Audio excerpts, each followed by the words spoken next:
अस्सलाम वालेकुम। ईद मुबारक। मुझे किसी ने रिक्वेस्ट की है कि प्लीज़ हमारे पास हमने बीफ कराया है गाय का। हमारे पास गोश्त आया है तो उसमें चॉप्स हैं, तो हमें बीफ चॉप्स की रेसिपी बता दें। तो ये मेरे पास 1 किलो, ये 4 हैं बीफ की, और ये टोटल इसका 1 किलो है। ठीक है।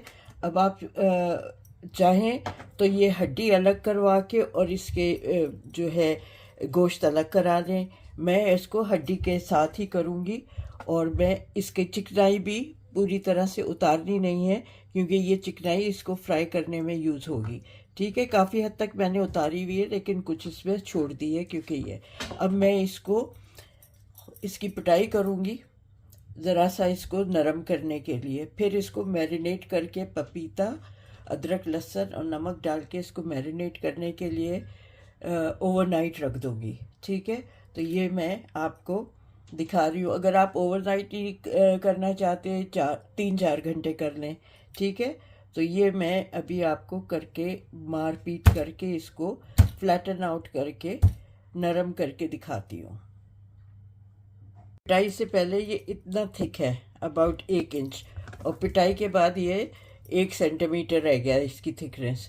तो इस तरह से इसको इतना पीट पीट के इसको पतला करना है। ठीक है, तो मैं ये चारों करके फिर आपको दिखाऊंगी। जी, ये देखें कितने पतले मैंने ये चारों चॉप की पीसेस कर दिए। अगर आपको हड्डी नहीं चाहिए तो जैसे मैंने पहले कहा, आप इसका स्टेक अलग करवा दें। ठीक है, गोश्त अलग करवा दें। ये पूरे सब अच्छी तरह मैंने मार पीट करके सारा गुस्सा निकाल के मैंने इसमें लगा दिया है। अब ये मेरे पास पपीते का पेस्ट है 1.5 टेबल स्पून। ठीक है, 1 किलो में मैं 1.5 टेबल स्पून डाल रही हूँ।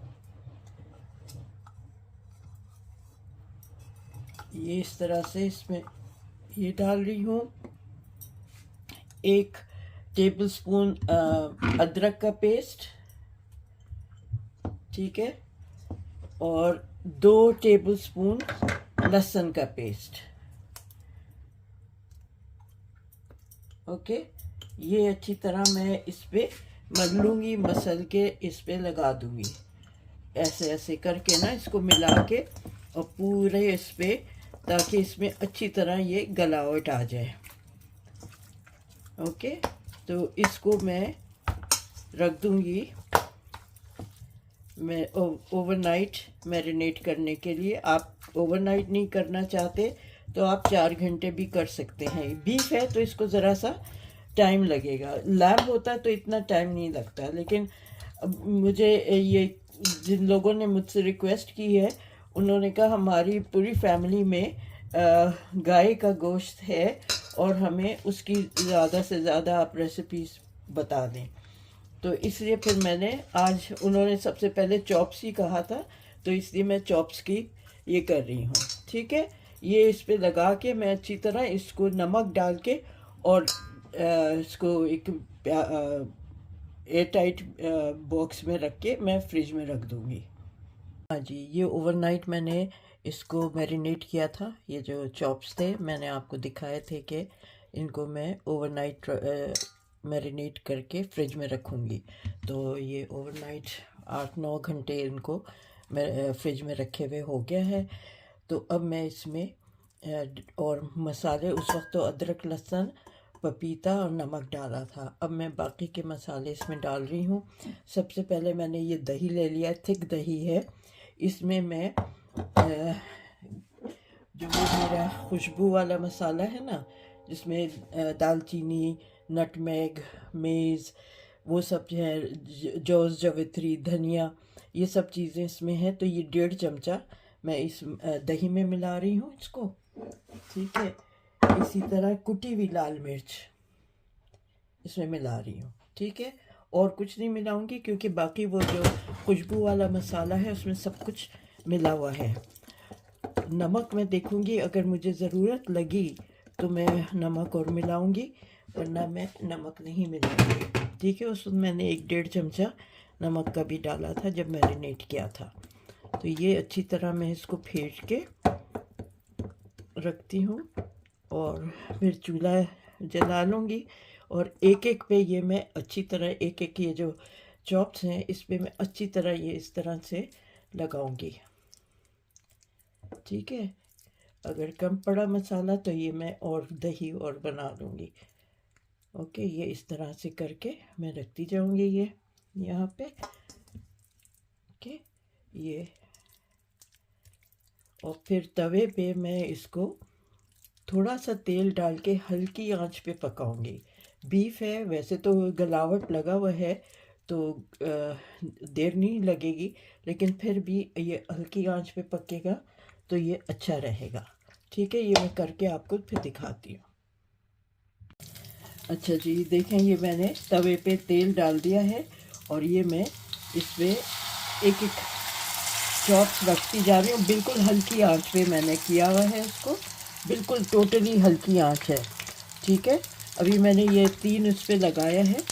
अभी मैं औरों पे 4 मेरे पास पीसेस हैं, 3 पे लगाया है, बाकी 2 और पे पूरा लगा के और फिर मैं इस पे रखती हूँ। अच्छा जी, देखिए ये चारों मैंने रख दिए हैं। लो फ्लेम पे मैं इसको पका रही हूँ। पिटाई तो इनकी बहुत की थी फ्लैट करने के लिए, लेकिन जब इसको आग पे रखते हैं तो ये ज़रा सुकड़ के और फिर हल्के से थिक हो जाते हैं। तो अभी इसका जो अंदर से वो है खून, वो निकल रहा है। जब तक वो निकल के और ख़त्म नहीं हो जाएगा, हड्डी में जो होता है खून वो निकल रहा है, तो जब तक वो निकल के ख़त्म नहीं हो जाएगा तो मैं इसको फिर पलटूँगी। ठीक है, ये एक नेचुरल प्रोसीजर होता है, ये हमेशा इस तरह से होता है। चाहे आप बकरे के गाय चॉप्स बनाएं, चाहे आप इसके चॉप्स बनाएं, इसमें ये इस तरह से जो हड्डियों में अंदर खून होता है वो निकलता है। ठीक है, हीट से वो ऊज आउट होता है। तो दही मेरे पास पेस्ट और रखा हुआ है, अगर ज़रूरत पड़ी तो मैं और लगा दूँगी ऊपर से, लेकिन अभी फ़िलहाल बिल्कुल सही है। देखें ये मैंने इनको पलट दिया है। ठीक है, पलट के इनको ज़रा सा हल्का हल्का मूव अबाउट करूँगी, और जब मुझे ये लगेगा कि ये 80% अच्छी तरह गल गया है तो फिर मैं तेज़ आंच में इसको गोल्डन ब्राउन करूँगी। ठीक है, तो ये अभी मैं इसको इसी तरह से हल्का हल्का घुमा रही हूँ ताकि इवनली हर तरफ से, देखें ये सब इवनली आपको नज़र आ रहा होगा, सब इवनली एक तरफ से हुआ है। इसी तरह दूसरी तरफ भी इवनली हो जाएगा। और मैं इसको हल्का हल्का कभी बीच में तेज़ कर देती हूँ चूल्हा, कभी ज़रा सा वापस लो पे ले आती हूँ, कभी मिडिल और लो के बीच में कर देती हूँ, और कभी इस तरह से कर देती हूँ। तो ये इस तरह से होके तल लूँगी जब तक कि ये अच्छी तरह से 80% गल ना जाए। फिर उसके बाद मैं इसको तेज़ आंच पे तलूँगी। ओके जी, ये मैंने ऊपर से यहाँ इस साइड पे दही और लगाया है जो पेस्ट मेरे पास रखा था। अब मैं इसको एक दफ़ा और यूँ पलट रही हूँ और ये काफ़ी हद तक गल गया है, और मैं इसको आंच को तेज़ करके इसको गोल्डन ब्राउन करूँगी। ठीक है, आपको अभी दिखाती हूँ। गरम बहुत है, मैं इसे पकड़ के वो तोड़ा नहीं जा रहा गोश्त कि मैं आपको दिखाऊं कि वो कितना गल गया है।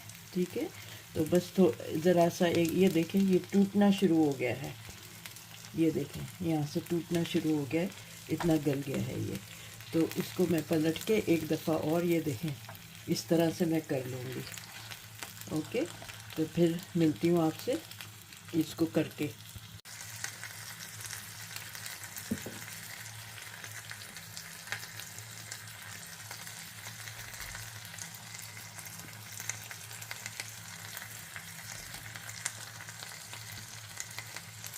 वेस्ट नहीं करूँगी, ये सब जितना भी थोड़ा बहुत ये दही का पेस्ट बचा हुआ है ये सारा लगा रही हूँ।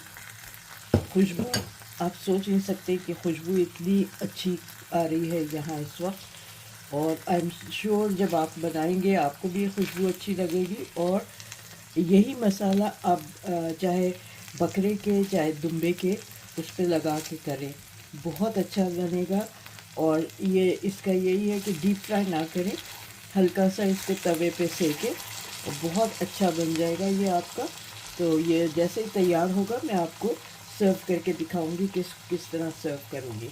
जी, ये तैयार है अब मैं इसको तवे पे से उतार लूँगी। आप देखें कितना अच्छा इसका गोल। इसमें मैंने कोई क्रम्स नहीं डाले, कुछ नहीं है, सिर्फ दरदरा मसाले थे।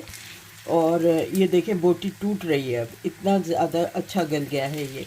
तो इसको मैं अब उतार लेती हूँ और किन चटनियों के साथ, किस चीज़ के साथ इसको सर्व करूँगी वो मैं आपको दिखाती हूँ। ये जी, ये मैंने तैयार हो गया है, ये मैं सर्व कर रही हूँ। ये मेरे पास 2 ब्रियोश बन्स हैं, ये गार्लिक सॉस है, ये hot chilli sauce with mayo है, एंड ये चॉप्स हैं। अब मैं आपको दिखाऊं कि कितने अच्छे ये गले हुए हैं। तो ये देखें, इस तरह से ये गरम है अभी भी। ये देखें, ये बहुत अच्छे गल गए हैं, अंदर तक इसमें मसाला चला गया है और ये गल चुके हैं अच्छी तरह से। तो ये तैयार हैं और ऊपर मैंने इसमें गार्लिक सॉस को थोड़ा सा स्प्रिंकल कर दिया है। तो उम्मीद है आपको मेरी ये वाली रेसिपी भी पसंद आएगी और मुझे आप ज़रूर बताएंगे कि ये कैसी है। कुछ लोगों की रिक्वेस्ट थी कि बकरीद के हिसाब से उनके यहाँ गाय हुई हैं, तो चॉप्स का हम क्या करें, हमें बता दें। तो उन लोगों के बेनिफिट के लिए मैंने ये चॉप्स बनाए थे। उम्मीद है उन लोगों ने देख लिया होगा और वो लोग बनाएंगे और मुझे बताएंगे कि उनको कैसे लगे। तो अगेन आपसे रिक्वेस्ट है कि मेरे चैनल को सब्सक्राइब करें, शेयर करें और लाइक करें और मुझे कमेंट करके ज़रूर बताएं कि आपको ये रेसिपी कैसी लगी है। ठीक है ना? तो मिलते हैं फिर जल्दी एक और रेसिपी के साथ। जब तक आप अपना ख्याल रखें, टेक केयर और अल्लाह हाफिज़।